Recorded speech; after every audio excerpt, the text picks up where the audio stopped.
Akademiks can't ride no wave. Talk about it. Here we go.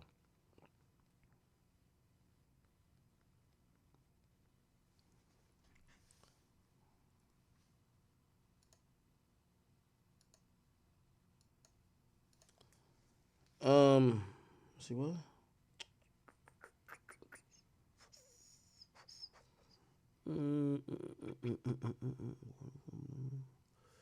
Oh, Kodak Black. Apparently, he's been talking about sobriety recently, and on his recent live, he talked about his own sobriety. So Kodak Black's apparently he's been saying he's sober recently, and this comes after he did a No Jumper interview where he was admitting that he was taking about a lot of perks.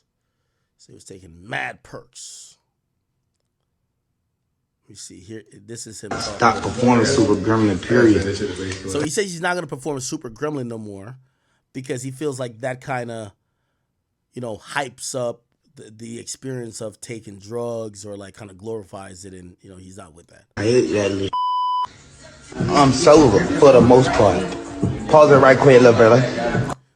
Hey, everybody knows this. With all due respect, when a nigga say he's sober for the most part, that means he went from 1,000 perks a day to 998. You know what I mean?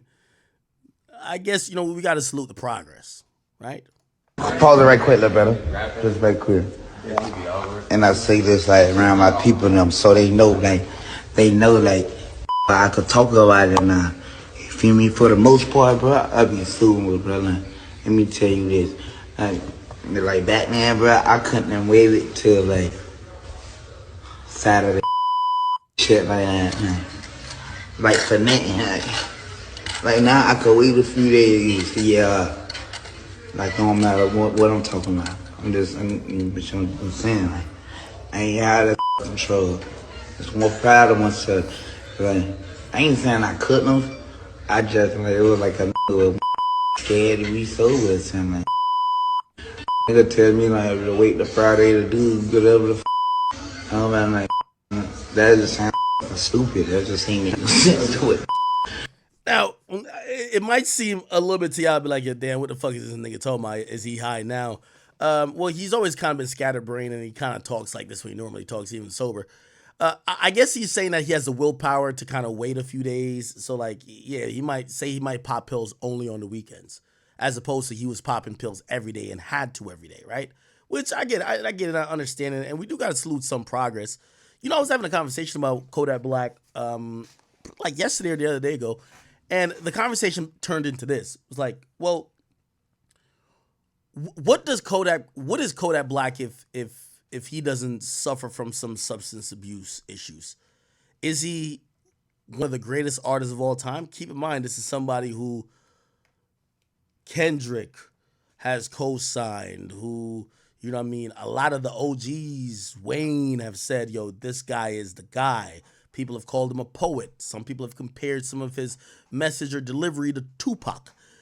Without drugs, is he greater than what he is now? Or do you say, well, it's a zero-sum point because without drugs, he's not as great?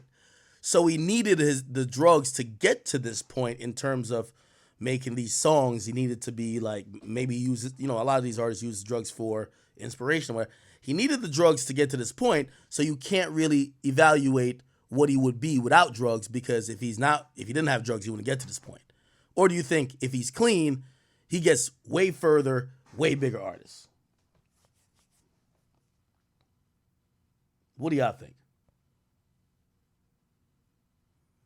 Somebody said this nigga ain't no Pac. Well, he's gotten comparisons to his delivery and his poetic style on some of the records that he makes, and that made people draw some reference to Tupac. I'm sorry, and whether you like it or not, I'm not saying he's Tupac, but they drew references. Like life ain't anything.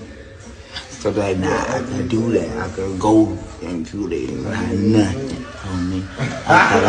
So you say you could go a few days without nothing on him, which, shit, if he was saying he was doing a lot a day, shit, that is a big accomplishment. It feels like he's always, ever since I've even met him and talked to him, anytime that conversations ever came up, it seemed like he's been on a journey to sobriety, but there's always like relapses and like, you're heading that way, which is sober, and then you backtrack or backpedal a little bit at times because of whatever. But as long as he's aware of it, one thing he's always aware about, especially in recent time, he's talked about and admitted his addiction. He's been aware about that. You stupid. Yeah, I ain't from explaining. I'm still take it like different every day.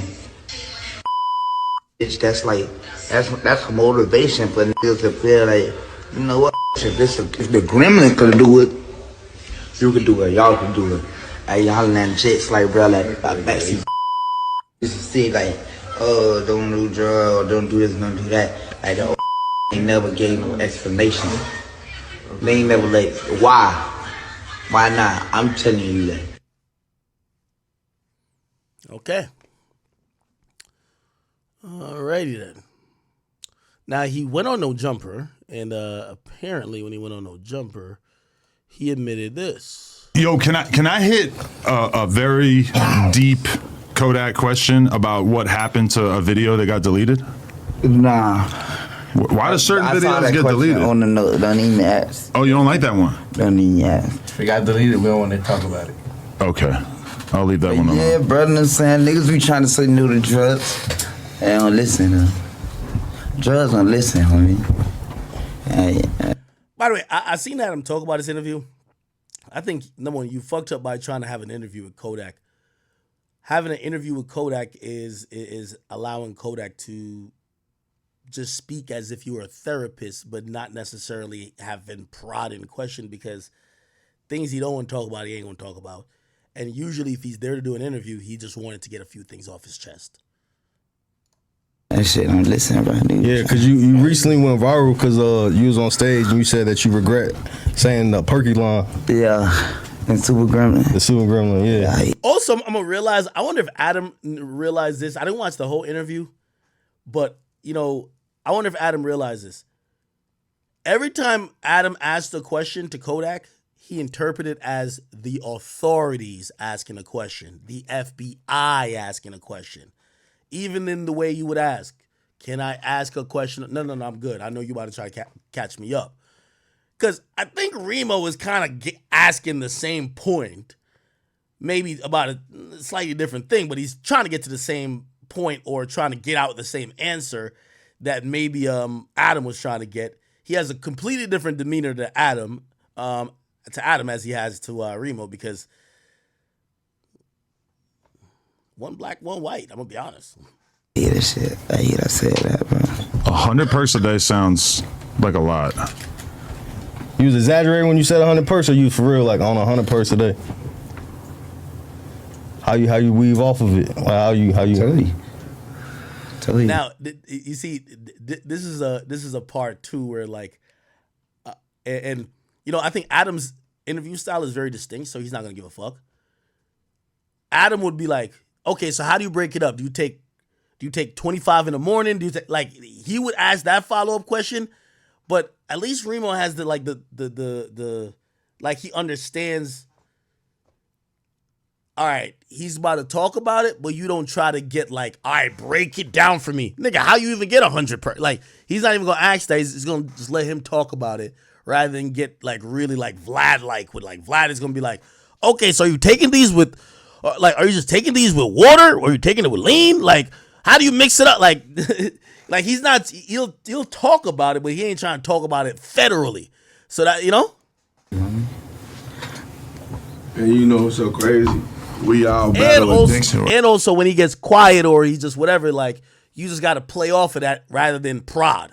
Like, if you prod, he's gonna feel like, it's all about trying to make, especially somebody like Kodak, feel comfortable. Right. Mm-hmm. Bro gave me a song, I Swear to God Part 2, and we was on the J, and we was got lit. I'm like, damn, bro, going crazy. But I going through the same thing, so I felt him, and it locked us in more. Like, you know what I'm saying? Cause it's like people don't. So this is Duty Low, who's in OTF. Looked like he's been rocking heavy with Kodak. And if you ask me why Kodak did this interview, You know, I think, is this the guy right here? I think this is the guy right here, Lil Cricks. He's been trying to promote him. I remember he even told me, he was like, yo, Ak, I want to do an interview with you with Lil Cricks because I want to get him more visibility. So I could imagine this is a play to just get more camera time for this guy. I think Kodak at this point wants to help make another Jack Boy, so to speak. Not Jack Boy, but you know, he wants to have a label. He wants to have people under him that's succeeding. While all the niggas, yo, this is like when I invite people to my studio. We had to start hiding liquor. Yo, we used to have 1942 and everything out. What happens is the main people, like if Kodak pops in 1942, nobody cares. The random nigga over here, he's about to drink the whole 1942. We don't know what the fuck he does. We don't even know why he on camera. He's just sitting there being ugly. He gonna drink all the good liquor that you really bought. This is $200 a bottle. You really bought this for yak. Nigga, you know what we had to do now? We hide the good liquor. So 1942, Clase Azul, even Casamigos. Niggas get Tito's, Tito's, Prime, and Bel Air. Because Prime and Bel Air send the shit. Understand that we got a personal life too and the shit we go through. And they be like y'all be playing with that shit like it ain't a personal life. You know what I'm saying? Everybody got vices on it. You might be addicted to the pussy. You might be addicted to porn. You might be addicted to beating your elbow on me. Like Poker. Yeah, that shit. Gambling. Nah, but Weed. Adam, that's true because look, Adam. So you see how you into the porn? It's because it's a trauma. Trauma? No, listen. You beating all kinds of doonies down off camera. Wait, is this Lil Cricks or is this Lil Cricks? I don't know. Let me Google it. Figure this out. Lil Cricks. He really likes that artist. Oh, okay. It's a light-skinned dude. So it's this guy. Who is this guy right here? How do you not have trauma? No, listen. This is what I mean. Like, okay, you know how a nigga do the drugs. Like, it's because a nigga be going through some shit where that's how we cope with niggas it. like him. Yeah. Fuck this shit. Why you do that porn? Niggas like this shit. You like that shit. As hey, niggas like it. You like that porn. Yeah, I mean, I like having sex just like everybody else in this room. But They you don't like, give a fuck what I said, son. Filming it is just the art of it. It's like you could rap just hanging out with the homies rapping, or you could turn the mic on and make some songs. Create a business out of it. Yeah. He always got to come back. You know, finish it. you freaked out. Every time I've interviewed or talked to Kodak, he doesn't like the mic. Pause. He'll have his back turned to the mic. Yo, Kodak is, trust me, editing the Kodak episode when he did it was just like, yo, no matter how much, like, you're looking at him, you're like, I could kind of hear you, but I know that mic can't hear you because he automatically backs up from the mic. He moves to the right. Like, he's not trying to realize you're recording some shit. Freaked out. Okay, anyway.